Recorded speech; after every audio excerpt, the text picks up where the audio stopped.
We had, after all, a civil war that ended slavery. Slavery was, of course, an enormous blight on America. America's founding fathers, most of them knew that. And most of them knew that slavery stood in direct and stark contradiction to the Constitution that they ratified, to the principles outlined in America's Declaration of Independence. Slavery and our Constitution could not, for very long, stand side by side. The hypocrisy, the contradiction, was just too apparent. And that contradiction played itself out in the bloodiest war in America's history, where more than 600,000 Americans died on the Civil War battlefields. 3 times more Americans died in the Civil War than died in World War II. So America has paid for slavery. But Obama, he wants America to pay even more. He wants America to pay a lot more. He wants the payment and the retribution for that to never end for America. Obama does not see that the principles of liberty that are enshrined in our Declaration of Independence and then codified in our Constitution made the long-term survival of slavery really impossible.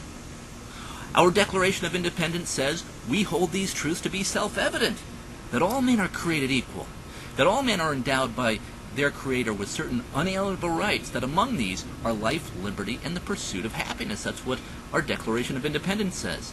So right there, in our founding document, the Declaration of Independence, we see that all men, all people, are created equal and are to be seen equally under the law. All have equal rights under the law. We all have the equal right to pursue happiness, to life, to liberty. So we see right there the intellectual and the philosophical and the moral seeds that would end slavery in America. But Barack Obama, he does not appreciate any of that. He wants nothing of it. Obama told us the other day that he wants to write a new chapter for America. He wants to write a new chapter. He wants us to be all part of his new chapter for America. Well, Barack, I have a message for you. America does not need a new chapter, and we certainly don't need a new chapter from you. We don't need a new chapter from the pages of Saul Alinsky. We don't need a new chapter from the pages of Karl Marx. We have plenty of really good old chapters in American history that we need to read and reread. Try reading the Constitution. Try reading our Declaration of Independence. Try reading the Federalist Papers. Try reading Thomas Jefferson, James Madison. Try reading the amazing wisdom of America's founding fathers and their arguments for limited government, their arguments for how power corrupts, and how we had to have a division of powers. We had to have checks and balances. America would no longer be governed under a king. America would be governed equally by an executive branch, a legislative branch, a judicial branch. And they would be required, all branches would be required to follow the text of the Constitution. We were to be a government of specific and enumerated powers. Read the 10th Amendment. If you read the 10th Amendment, and if our government followed the 10th Amendment, it would not look like the government we have today. But of course, Barack Obama has read all these books. Barack Obama has read our Constitution. He has read the Declaration of Independence. Barack Obama is an educated and an intelligent man. Barack Obama's problem is not lack of understanding. Barack Obama just has a different agenda for America. Barack Obama's agenda for America is the opposite of what Thomas Jefferson, George Washington, and James Madison envisioned. His agenda is directly opposed to their agenda. Barack wants an ever-expanding government. He wants government to manage it all. He wants government bureaucrats to control the economy. Barack Obama has no respect for George Washington. He has no respect for Thomas Jefferson, James Madison, John Adams, Ben Franklin, or the rest of America's magnificent founding fathers. Barack Obama has no respect for our constitutional system of limited government, of strictly enumerated powers, that allowed America to become the freest and most prosperous nation in human history. Barack Obama sees these things as a negative. Barack Obama hates American prosperity.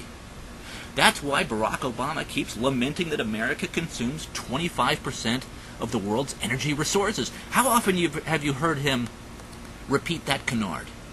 It's a false claim, by the way. We can get into that another time. But the fact that Obama brings it up, even if it were true, really shows where his heart is. Of course Americans consume more energy per capita than other countries because America is a modern, industrial country. America is still the world's most powerful economy. America is providing food to most of the world. We don't live in mud huts in America. We don't do our laundry in the river. We have huge farms, yes, that are owned by huge corporations, multinational corporations, that have learned how to produce food incredibly cheaply and efficiently. Now, what does Barack Obama want?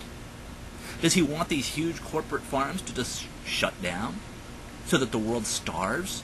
So that food becomes even more scarce and more expensive? So that millions of Africans go back to starving? That seems to be what Obama is lamenting here. That seems to be what he's unhappy about. Should we go back to farming the old way, where we push a wooden plow, or where we have maybe a horse? That could be a modern invention. We have a horse dragging the plow. Maybe we can go back to that. The agrarian society. Get away from all this modern equipment that produces food so plentifully and so cheaply and so efficiently that allows millions of people to be able to afford and to have this food. Maybe Obama wants to go back to the old way where millions of people, tens of millions of people just starved because they couldn't get food. That's what you always get with socialism. We get shortages, we get scarcity, where millions of people starve because they can't get food. Socialism doesn't produce anything except shortages and scarcity. I guess that's what Obama wants. What is it really that Barack Obama wants? I'm not really sure. Is he a Marxist? Is he a Maoist? Is he a Stalinist? Is he more like kind of a Che Guevara, Fidel Castro, Hugo Chavez type? Who knows? I don't really know. I can't read his mind. All I can do is watch his actions and ask questions about why he's doing the things he's doing. I do know that he's some kind of a statist who hates America's heritage of liberty.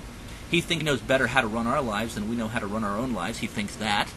He hates our capitalist system for some reason. He hates prosperity. He hates all the wealth that has been generated by our country. Since he was a child, he was steeped in America-hating rhetoric from his father, from reading Saul Alinsky, from hanging out with the unrepentant terrorist Bill Ayers, from his employment as a trainer with Acorn.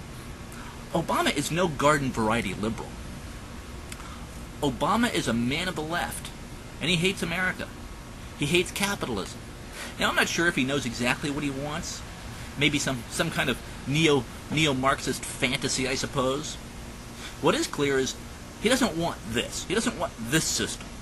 He doesn't want what he inherited. He doesn't want the American system and structure of government that he inherited.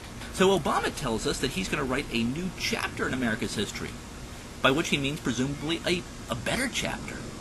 But before he writes that new chapter, it's got to be payback time for America. That has to be the first step. It's payback time for America. That's Obama's plan.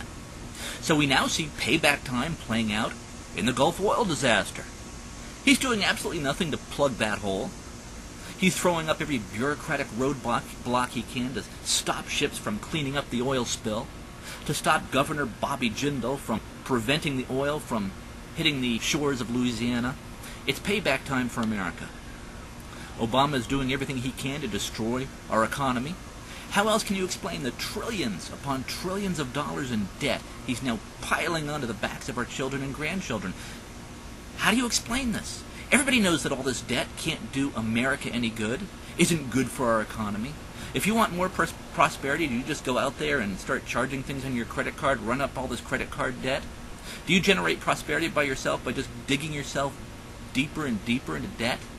Everybody knows that's not the road to prosperity. That's the road to poverty. That's the road to going back to the Stone Age, going back to the mud huts that apparently Barack Obama wants us to live in. Like his half-brother lives in. He lives in a cardboard box in Africa. Obama's not doing anything to help his brother. So Obama doesn't really care about the poor.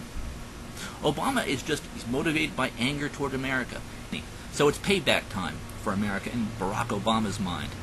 That's the only explanation that I can see for what he's doing. If somebody has a better explanation, I'm happy to listen.